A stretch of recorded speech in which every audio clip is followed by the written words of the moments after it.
Hi there, I'm Dr. Stephanie Falk, and today I want to talk a little bit about something I've been referring to as COVID conflict.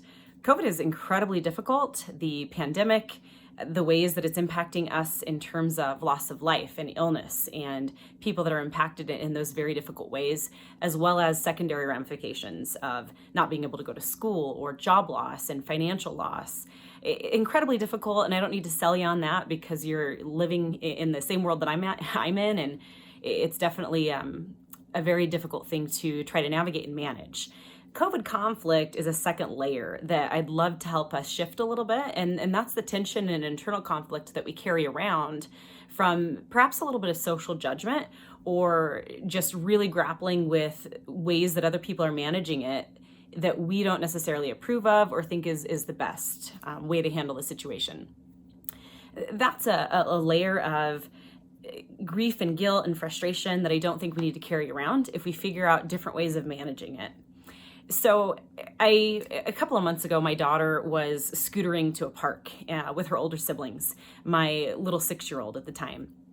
And I was a few minutes behind, but when I came up the path, she was screaming and just kind of out of control. I could tell that it was this really ugly scene in front of me. She had fallen off of her scooter and kind of head over foot kind of fall. And she was bleeding out of her side and she was bleeding out of both knees, both hands. And it was kind of this gruesome little experience. And as I walked up on her, I was running at that point.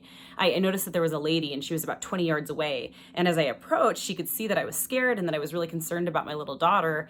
She said, "I'm so sorry that I'm not able to help because of COVID." And my knee-jerk reaction was not the nicest knee-jerk reaction. I didn't say anything to her. I just simply nodded. But in my head, I thought, why in the heck aren't you checking on my kid? Like, this is, could be a serious situation here. And so I had the snap judgment of why didn't this lady come to the help of my daughter and swoop her up or at least, get close to her and check on her. In retrospect, and a couple hours later, as I had calmed down and taken care of my daughter, I realized that it wasn't fair and it wasn't right of me to draw that meaning out of her behavior. Maybe she's someone that's vulnerable to COVID and she was incredibly worried about her and about her safety and her health.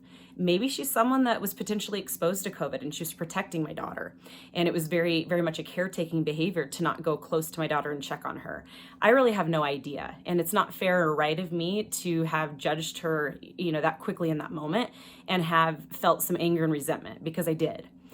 And so that experience really got me to think through the ways that we understand other people's behavior as it relates to COVID, because it can be really difficult when someone chooses to understand it or navigate it in a much different way. So what can we do that can help temper some of our concerns, some of our conflict, and even sometimes a little bit of social judgment? I think something that I've landed on is this idea of fear, universal fear. I really do think to a large extent the pandemic is a social global trauma that we're facing, and people respond with some behaviors that really mimic trauma responses. They respond with fight or flight a lot of times. And at the bottom of all of that fight or flight sort of behavior is fear. I think that if people are out and about, then a lot of them are afraid that some of their freedoms, some of their way of life, some of their mental health might struggle if they're not out and about and seeing friends. People that are choosing to stay in their home and to isolate a lot more specifically and really haven't left their home, I think that they might be more afraid of carrying the virus and hurting someone that they care about, or spreading it at large. They might be afraid of catching it and being hurt themselves.